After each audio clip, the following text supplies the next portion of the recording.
દરેક નીતિની સામે કાયદાની રીતે ઊભો રહેતો SSK ન્યૂઝ ચેનલ।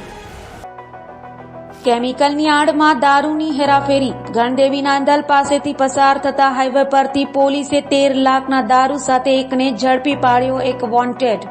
હોળીના તહેવાર નિમિત્તે દારૂની માંગ રહેતી હોય છે, જેને પહોંચી વળવા માટે બુટલેગરો સપ્લાય ચેન વધારે છે।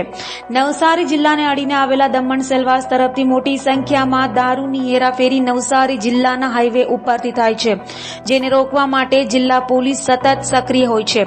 ગણદેવી પોલીસે એંધલ ગામની સીમા નેશનલ હાઈવે નંબર 48 ઉપર મુંબઈથી અમદાવાદ જતા રૂટ ઉપર કન્ટેનરમાંથી 13,18,800 ની કિંમતની 11,484 દારૂની બોટલ સાથે એક આરોપીની ધરપકડ કરી છે। દરેક નીતિની સામે કાયદાની રીતે ઊભો રહેતો SSK ન્યૂઝ ચેનલ।